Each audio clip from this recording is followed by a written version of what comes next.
You are now tuned in to Papi Chulo Radio.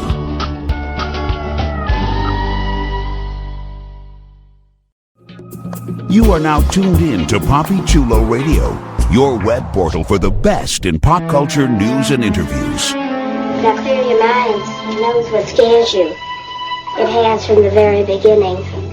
Don't give it any help. It knows too much already. They're here. The following is a Papi Chulo Radio original program. The views and opinions expressed in the commentaries and or interviews in the following program are solely those of the individuals and are not views of Papi Chulo Radio, its parent, affiliate, or subsidiary companies.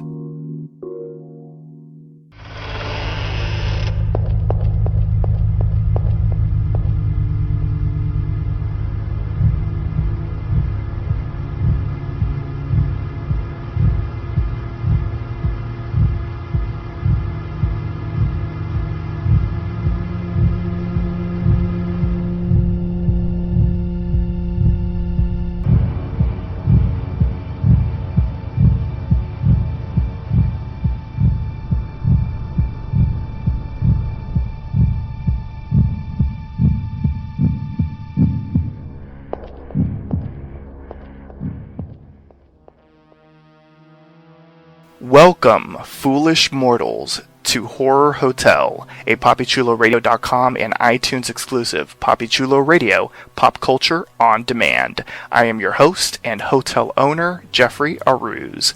We're so glad you could check in. We've been dying to have you. Here on Horror Hotel, we are going to explore some of Hollywood's scariest, most frightening, and creepiest films. Please welcome my co-hosts, Concierge, Supervisor, Legionnaire. Blood is life! Blood is life! Night Auditor, Mark Estes. Hello, children of the night. And Banquet Manager, Ramon Marquise. Welcome. This is creepy. Alright, before we head on over to the ballroom, let's stop by the front desk where one of our bellhops has a few special announcements. Good evening. We thank you for your patronage. Please step all the way in, and make room for everyone. There's no turning back now.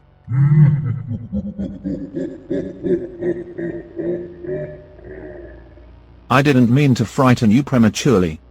The real chills come later. Like us on Facebook, facebook.com/PCR Horror Hotel. Follow Papi Chulo Radio on social media. We are on Facebook, Instagram, Tumblr, Twitter, and YouTube, at Papi Chulo Radio.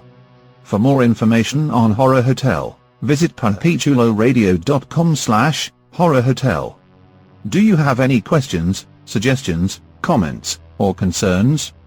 Email us via contact@papichuloradio.com. Help support Papi Chulo Radio financially by visiting gofundme.com/papichuloradio. Are you interested in joining the Papi Chulo Radio team as an on-air personality or blog contributor? Email talent@papichuloradio.com. Binge listen to your favorite Papi Chulo Radio programs by visiting papichuloradio.com/archives. You can also download tonight's broadcast and the rest of the series through iTunes. Just search for Papi Chulo Radio's Horror Hotel, and subscribe. Now, grab some popcorn and some snacks. You may step into the ballroom. It's time for your feature presentation. Thank you. It's time to fire up the film projector in our ballroom so that we can discuss 1922's Nosferatu. Here's the official synopsis of the film. Vampire Count Orlok expresses interest in a new residence and real estate agent Hutter's wife. As you will learn, we will usually start off Horror Hotel by finding out if the rest of our team has ever seen this movie before. So let's start off with you, Legionnaire. Had you ever seen Nosferatu before? I have not. All I right. have not seen. What about you, Mark? I saw the tail end of it. I always saw it like clips, but not the full movie. And I know that's a bad thing. You say you love horror and stuff, but hey, it's first time for everything, and yeah. What about you, Ramon?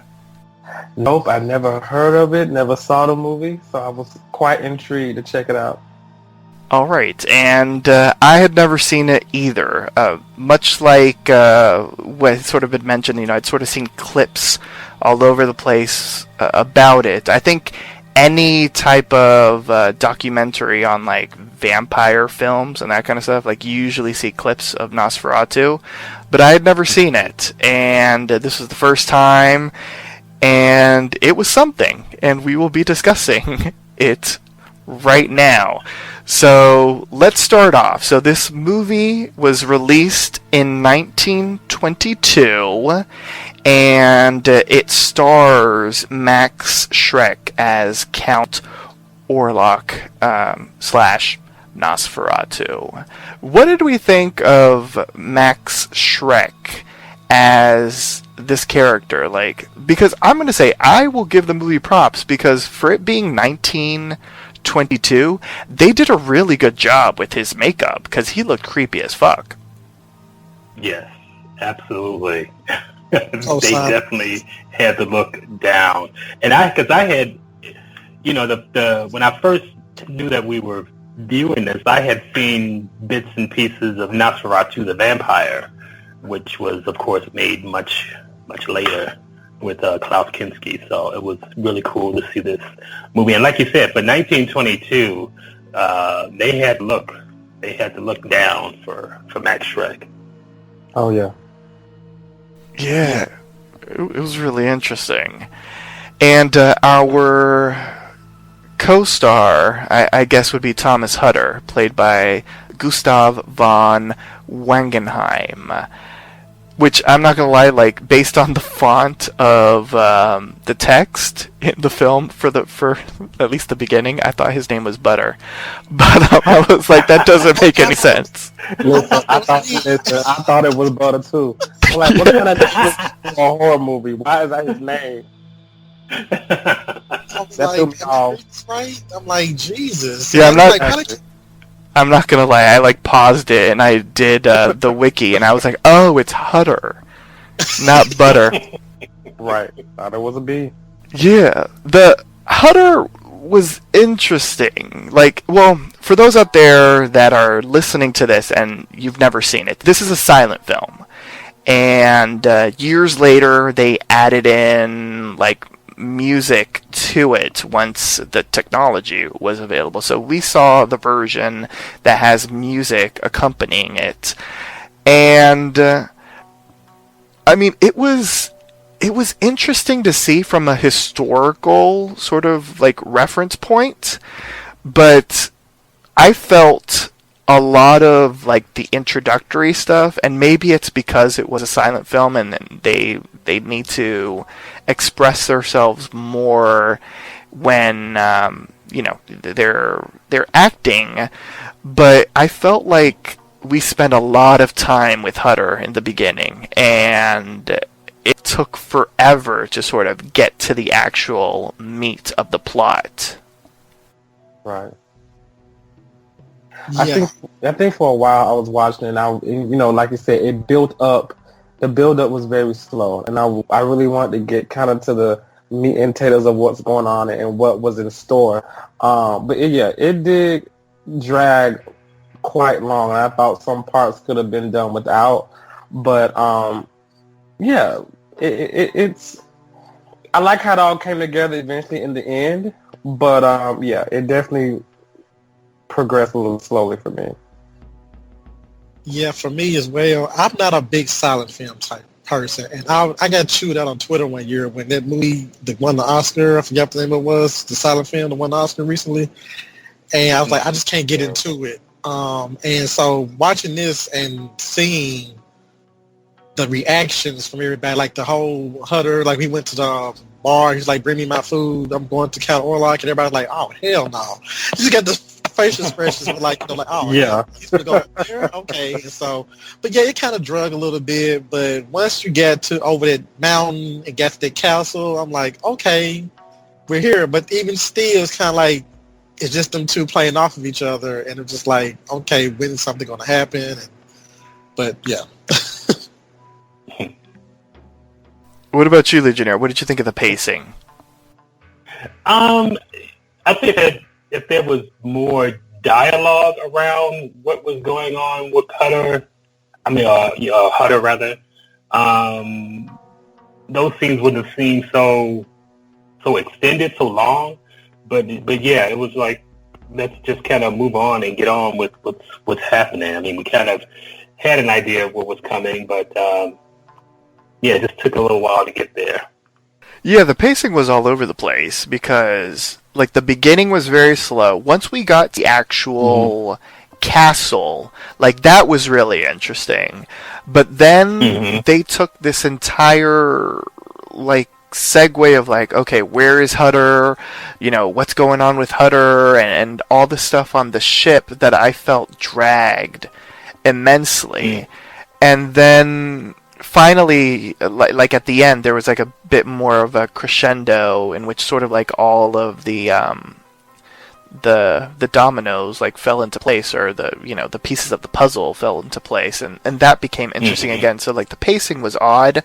It was split up into acts, so I'm going to assume that they probably showed it like that way. So maybe they showed an act first and then there was a mini intermission or something and then another act.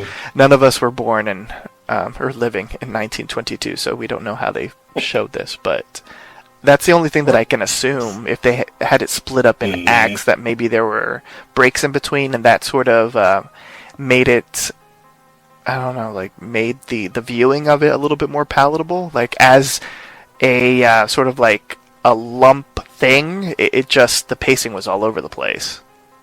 And I wanted to add in also the fact with the title cards, those took forever too, because I'm like, did they read slow back then? Because I'm like, I read this in like 5 seconds and y'all just did the title card. I'm like, damn.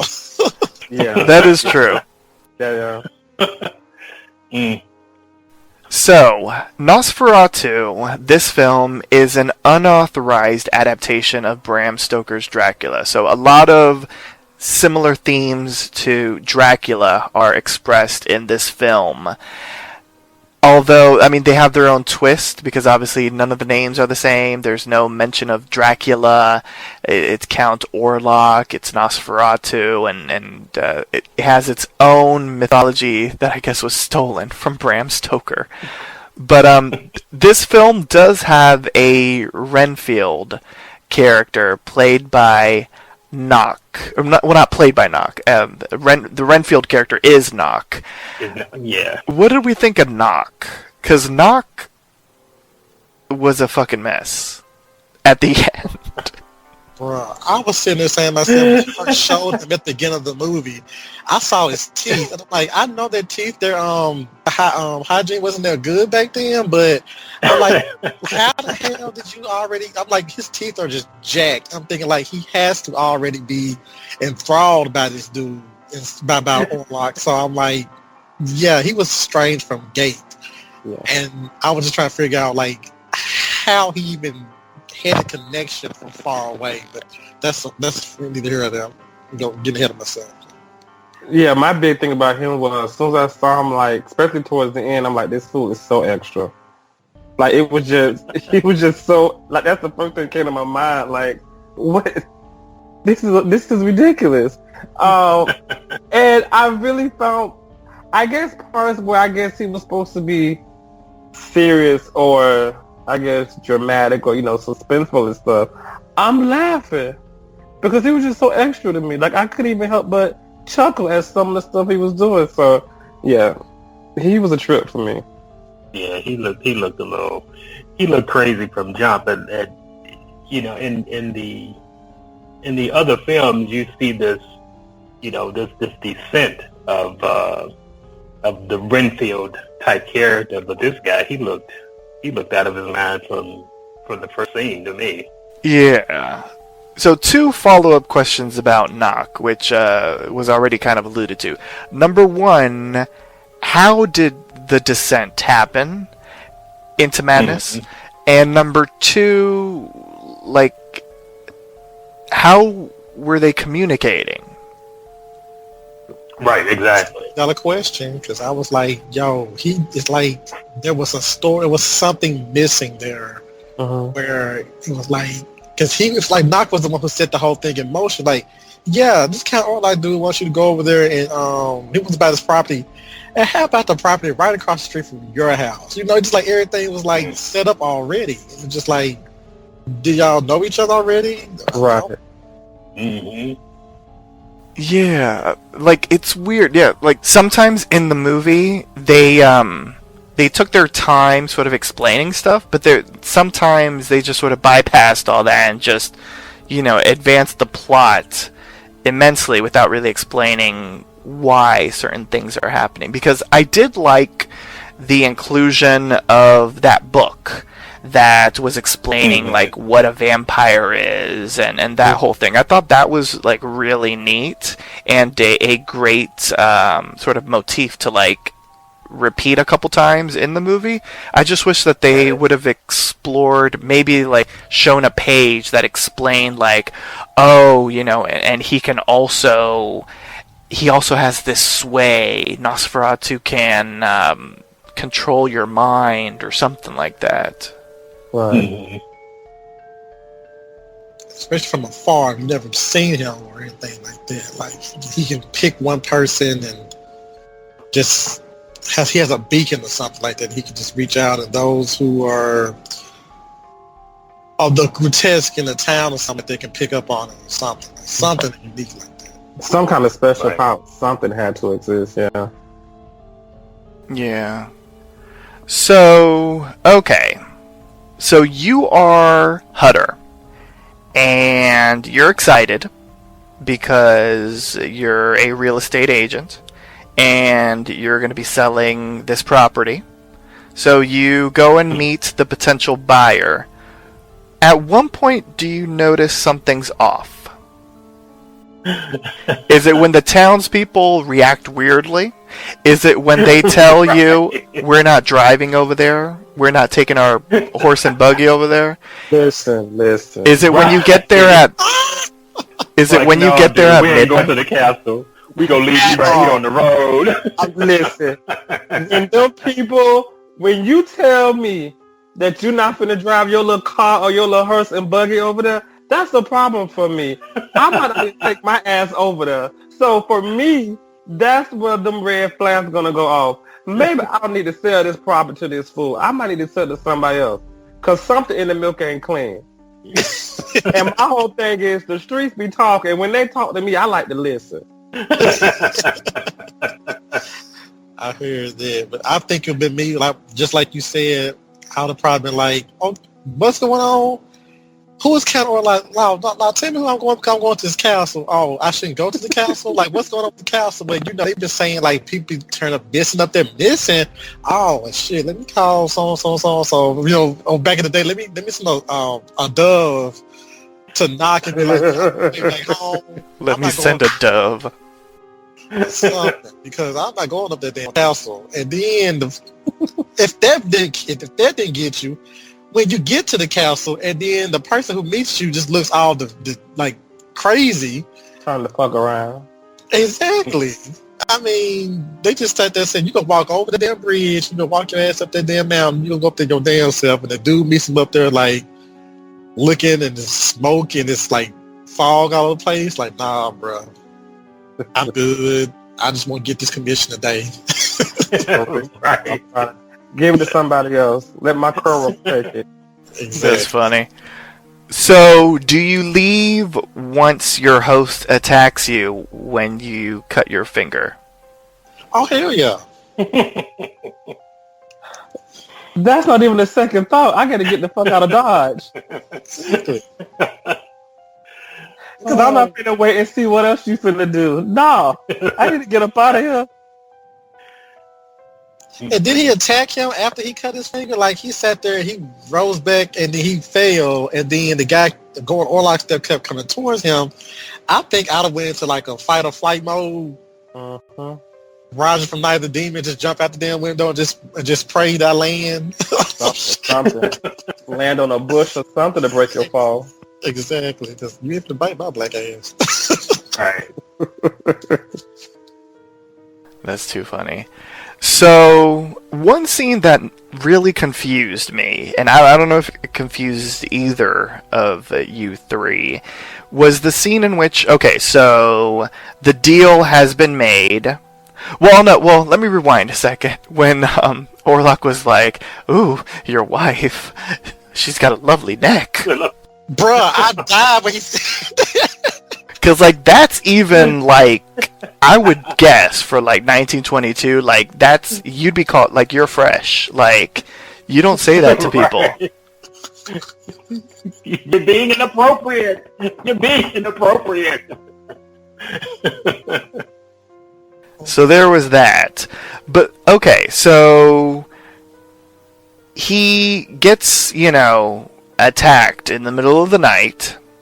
And he survived that, but then he looks outside and he sees these coffins being placed on I don't know what you would call that, like a horse and buggy minus the buggy.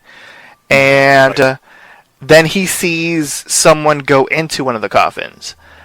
Why did he, like, rip the sheets and escape that way? Like, couldn't he have just walked out the door? That is true. That is true. I asked myself that question. I said, why is he climbing out of the window? Did they? I can't recall. But did they showcase him trying to like use the door or anything like that? Because obviously there's no lock on the door because he can lock or lock out. So it's just like how to get into this damn capsule, So yeah. Oh, I thought that was so weird. I was like, okay, why isn't he just, like, running out the door? I don't remember there being a lock on the door or him even trying to get out that way. I guess he panicked. I guess, yeah. Well, you panic, you don't make the right decisions. But that was just weird. It's like the first thing is, like, let me start ripping up some sheets.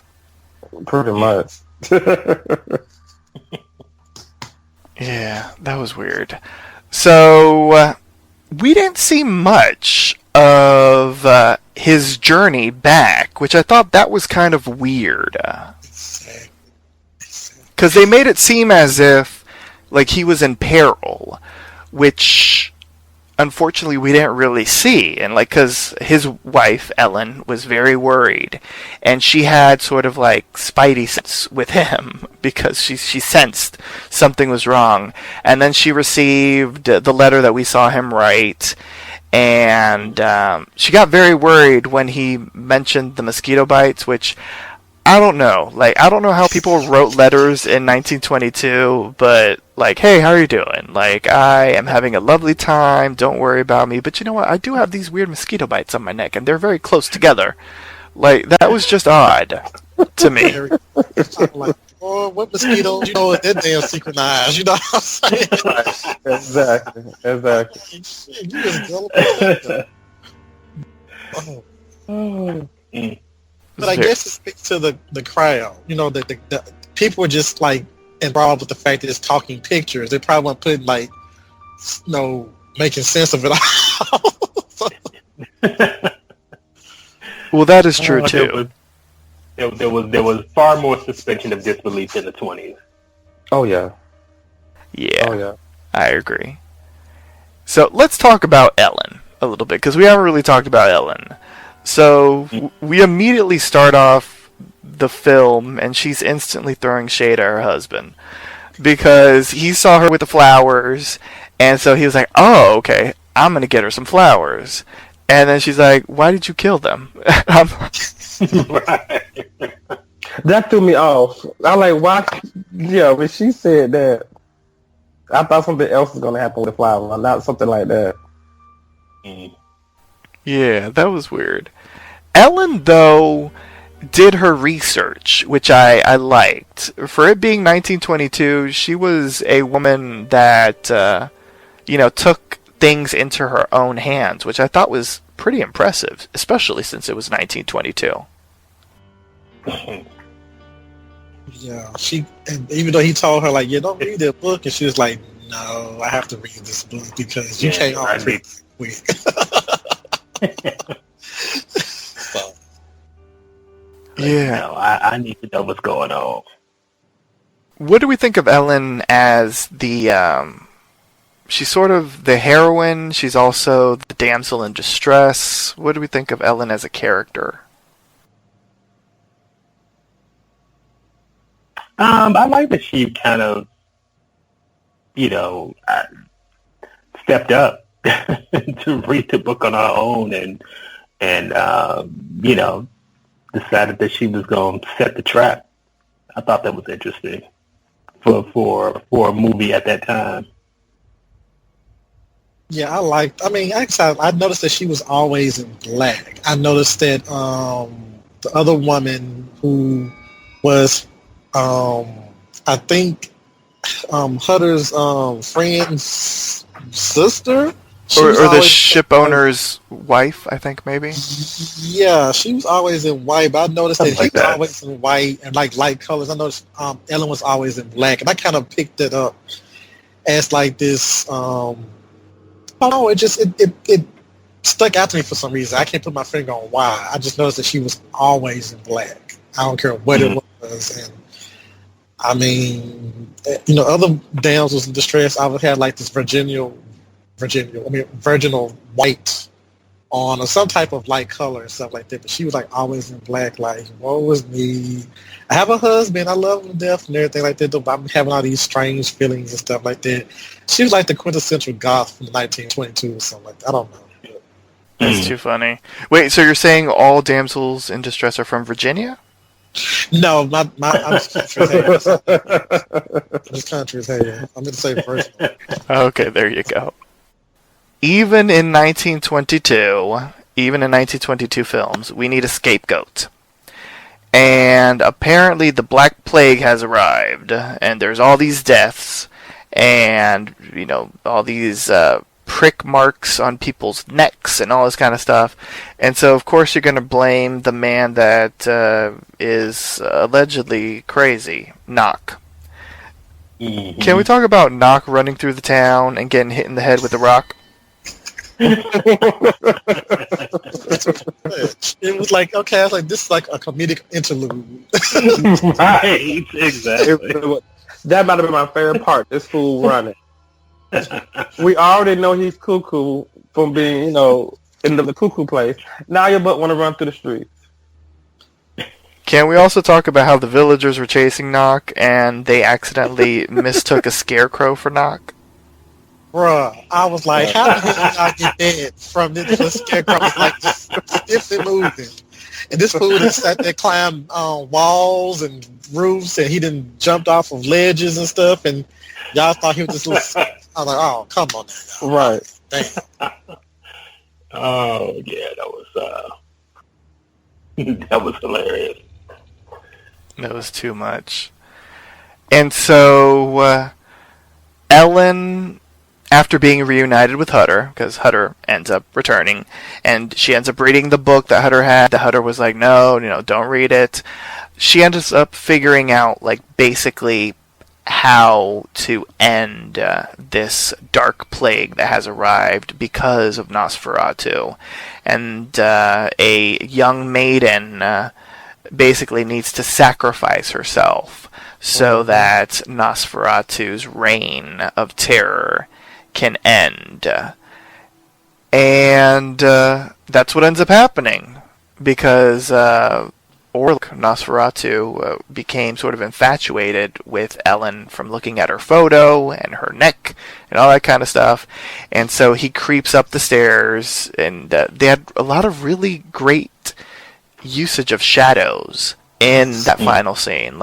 It was beautifully done, like him going up the stairs, like him opening the door, and it made his his claw-like hands look even longer than they were. And then once he entered her bedroom, and it was like all in shadows, and like you saw him, like it looked like the shadow was grabbing her heart, which I thought that was neat. Also, if you want to take it in a sexual way, he was grabbing her bosom, but that's a whole other conversation for a whole different show, possibly. And then, he feeds on her, but I guess because she's, a young maiden, he loses track of time, and all of a sudden you see a rooster crowing, and it is now daytime, and Nosferatu, being a vampire, instantly sort of disintegrates into a puff of smoke as the sun's rays hit him. Yeah. And then Ellen, in her last breath, yells, "Hutter!" And she dies.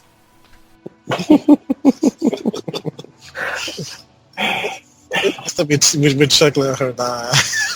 Because we're like, oh, that's it?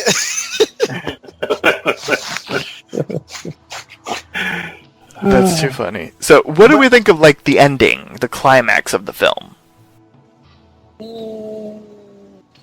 It was okay. I mean, for the time, it was like a nice little, it just ended. But I'm sorry, go ahead, Lisa. No, I was going to say, it felt like it just kind of, it wrapped up and stopped. But yeah, I mean, it was kind of, it was kind of abrupt. It felt abrupt to me. Yeah. Yeah.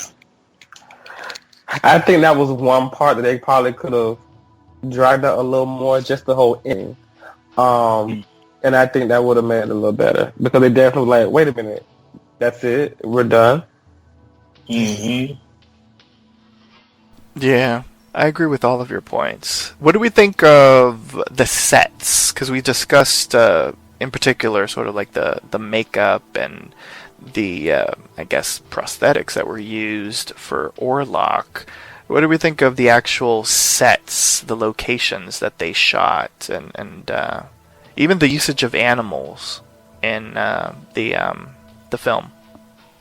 I loved I love Gothic structure, so I was a big fan of that. And even when they went from where, I forgot what they said Orlok was from, back to the London or wherever they came. They were in the German city of Wiesborg. When they came back to there, just like, it was very, that Gothic structure just did something to me. It brought me to the movie. It brought me to the movie. I, felt like I wasn't just like, Victorian Gothic romance novel or something like that, but just ugly things chasing these women down and whatnot. But I like that. I was going to say that I did get confused by the lighting, because I couldn't tell when it was supposed to be light and when it was supposed to be dark. I kind of got certain cues, but at the same time, I was kind of like, okay, is it daytime now or is it dark? Yeah, the color cues were interesting. But just to fill in where Orlok was, he was in the Carpathian Mountains. As far as like the color cues, I think any of the brighter colors, for the most part, it was like daylight or dusk or early morning. The darker colors meant nighttime, although sometimes they would use like the orangey color, I guess, to mean maybe candlelight as well. That makes sense. The color cues were interesting. Definitely. If I read correctly, and correct me if I'm wrong, I thought this was like the first attempt at a movie featuring vampires, probably. And I thought that it was a great way to set up. I kind of was amazed that people, as of this year, they listed as the number 3 most horrific movie of all time. Even to this day, I mean, I can see why. You know what I'm saying? Sometimes you have to take yourself out of your modern, mentality and just place yourself in the past. Like, I had to do that when I watched like the original House on Haunted Hill and the original Night of the Living Dead and those type of movies, and see, those audiences were just really like blown away by this stuff. So just imagine the fact that this is a talking picture in 1920, not talking picture, but like a moving picture in 1922 with this creature that feeds on, human blood. And it's enough to, like, for that time period, to just completely just screw with your whole sense of reality and whatnot, so I give it that. I respect it for what it did and what it still continues to do to this day. Absolutely. I'm right there with you. Yeah, I 100% agree with that. Yeah. An interesting fact, because this was an unauthorized adaptation of Dracula, Stoker's heirs actually sued over this film, and a court ruling ordered that all of the copies of the film be destroyed. However, a few prints of Nosferatu survived, and that's how we got the chance to see it, and that's how many others have had the chance to see it nearly 100 years later. Oh. Interesting. Yeah. Them Stokers were not having it. They're like, burn this shit. I know, right? For real. Since this is the Horror Hotel, I am curious to ask, would you classify this as horror? Almost definitely. Yeah, I mean, I would. I guess a little bit. I don't know. I just the whole. I guess for that time period, it was probably extremely scary and suspenseful. I guess for me, and I think someone made the comment earlier, kind of get ourselves out of the modern mentality. I definitely think there was a lot of components that definitely could be viewed as, as scary or horror. I think it has a lot of potential. Me personally, I think that organ in the background kept throwing me off. I think the background music, for me, there was a disconnect, but I could see why people would consider it horror. Okay. Yeah, I don't think, like, by today's standard, it would be considered even scary. But I can 100% see how in 1922, much like what Mark stated, for someone who had never seen a motion picture, to see this and see that creature, Count Orlok, Nosferatu, for the first time, like, I could see that people would be scared. You've never seen something like this. You might have read scary books and gothic horror and all that kind of stuff, but you're just sort of like using your imagination to actually see something moving in a film in front of you. Like, I could see that being scary to people. Yeah, I think, and this part was very taboo for that time. Especially, if I'm not mistaken, the film comes from German. It's a German horror. It started as a German horror film. Yes. So it was very taboo at that time to have such a character, yeah. Yeah. Awesome. So from Wiesborg to Transylvania and back. So let's get into it, everybody. I actually looked up to see if the film had received any awards, and it doesn't have any awards listed. But as of 2017, it is Rotten Tomatoes' third best reviewed horror film of all time. And checking the Rotten Tomatoes fresh meter, it is 97% fresh. We will hand out some of our own awards. And let's start off with the creepiest moment. We just throw it out there? Yes, just throw it out there. Like, I would say the creepiest moment for me would be like him climbing up the stairs and seeing his shadow at towards the end. I thought that was very effective. Yeah, that would be mine too, Jeff. But I want to tie mine up with when Hutter was in the castle, and he realized that Orlok was coming towards him, and he closed the door and tried to find the lock and realized there was no lock to the door. And then the door all of a sudden shot open. It was like, oh shit. That kind of creeped me out right there too, because what door does that have a lock? So it's just like, Jesus. So he's probably on the highest mountain or highest part of the castle, so he couldn't come out. So him coming up the stairs and him coming towards Hutter would be probably my two scariest moments in the whole time. Yeah, that moment, he sits up out of the coffin and he just kind of like rises straight up. That always kind of gives me a chill, even knowing how, find it hokey, it still creeps me out every time I see it. I think one thing that said to me was Orlok vanishing into a puff of smoke. That, for me, that moment did something. I like that one. All good choices. What was the kill of the night? The kill?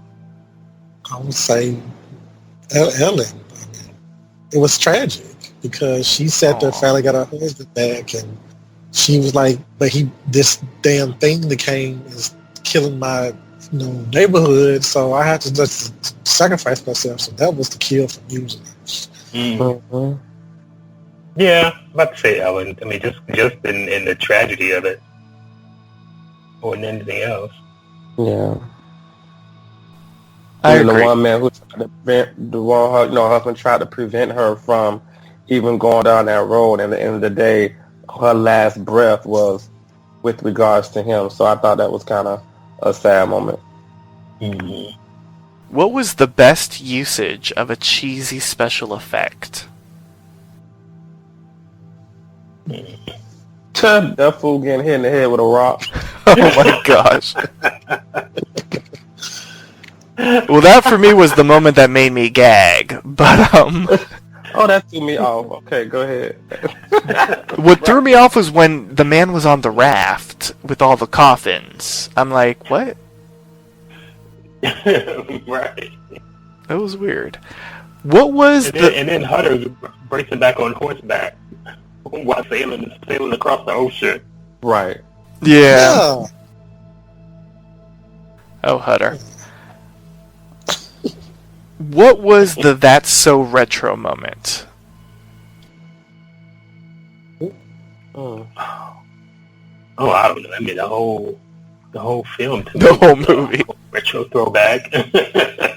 Especially when he got to the bar and was like, I'm going to go see, Count Orlok. And it was just like, this scene has been done so many times in so many ways, like from, even they even kind of redid it in American Werewolf in London. You think about it, they were like, we're going up and they're like, no, you don't want to do that. It's like it's a constant, thing that you see in like those horror movies when an American, even Friday 13th did it when the first counselor was like, I'm going to Camp Crystal Lake, and everybody just stopped was like, honey, you don't want to go up there, Right. So yeah, I think that's pretty retro. Definitely the coffins. I mean, a lot of the horror movies back in that day incorporate a coffin somehow. So just the fact of seeing those coffins, I think that was quite retro as well. That's very true. Who was the diva? Count Orlok? Yeah, if it had to be anyone, I would say the Count. Yeah. And Ellen would be the ingenue? Yes. Yeah. And I guess the sexiest moment would be when he was like, she's got a lovely neck. But it was, but it just like, I screamed when he said it. I was like, because the look of his face was just like, he looked so perverted. It was like, wow. Right, like, oh my God. I mean, I want to, not like I want to kiss her, like I want to go lick her neck. Right. with the whole vibe that he gave off. He very kinky. Yeah, and that scene where Hutter woke up and he was washing his face, and I thought he was going to get naked. Oh, yeah. Like, it was just so weird and random. Like, he was, like, taking his clothes off, and then, like, we fade to black. And I'm like, this is 1922. We're not supposed to be seeing this stuff. Although this is before the Hays Code, the morality code. So, anything could happen. Very true. Alright, so now it's time to rank the film in some special Horror Hotel categories. I have 5 categories that you can use to classify the film. The first category is Screamer, and it's for scare-filled films. The next one is Gutbuster, which are for films that are very gross. Then there's Eye Popper, which are for films that are visually impressive. Then there's Gravedigger, which are for films that lack any scares. And the final category that you can use is Mind Blower for overall best in show. And you can mix and match. You don't have to select just one category. Some films might actually have all of the categories. Well, maybe not all, because one is scare less and one is scare filled. But you know what I'm saying. So you can pick and choose. We will start off with... well, actually, I will go first, so I can give you all a chance to sort of think about it. And I'm going to give this film an eye popper, because I thought Orlok was visually impressive. I was really digging the artistic choice that they did with him, and just the makeup and prosthetics that they put on him to make him look vampire-ish. And I would probably have to give this one a Gravedigger, because personally, I did not find the film scary. There wasn't even a good jump scare. So, but there was a sort of sense of foreboding, which I did like. And I can definitely see and understand why people thought it was scary back in the day. It just, it didn't move me in a scary kind of way. So, Legionnaire, you're up next. Yeah, I think if I had to pick one of those, I would have to go with that as well. I like the look of the movie very much for its time. I like the makeup they did with the Count. But it didn't provide me with any scares or any. It wasn't even really particularly suspenseful for me. But again, I definitely appreciate it for what it. I appreciate it for what it contributed, for the time. So yeah, that's what I got. All right, another eye popper and Gravedigger. What about you, Mark? I'm gonna give it an eye popper and a Gravedigger as well. Like I said, I'm a big geek. I'm gonna say geek, but I just fall for gothic structures, and the makeup of Orlok it stands the test of time. I mean, rock and death rock music and stuff like that uses Orlok and Nosferatu in their clips all the time. It's just like, it's still, if you put the right music behind it, it can be very creepy and very scary. And if you see it unintentionally, just be flipping the TV, like when Legionnaire said when he came out the coffin, you just sit there in the middle of the night and it's like spooky, and you see some shit like that come on the screen, you probably jump a little bit, not too much, but just a little bit, depending on the music and the mood and all this shit. But other than that, I am giving it an eye popper for that, but Gravedigger, because I was sitting there just like, okay, no, that was cute, it was cute, and that's pretty much it. So. Ramon? I love the scenery. That was actually my favorite aspect of the movie, just how I feel like it was a good representation of not just that era, but also the story that this movie was going to tell. There were definitely some aspects of it where I found myself laughing or chuckling more than getting any kind of suspenseful or horror type vibe from it. For me personally, I would definitely give it a Gravedigger, just simply off of those facts, but I do think that for that time, and that it was kind of ahead of its time, and certain things that it brought to the movie was taboo, to be something that, like we said before, is from German. Then you have the vampire. I think that the clothing, the wardrobe, I really like that. I feel like that was a good representation. So just the fact that from a horror standpoint, do anything for me, that's why I would give it a Grave Digger. But I feel like it had a lot of potential and a lot of good moments. All right, so 4 Grave Diggers and 3 Eye Poppers. So we're kind of on the same wavelength, which is awesome, especially for the first episode of Horror Hotel. But listeners, we won't always be agreeing. So enjoy this kumbaya moment.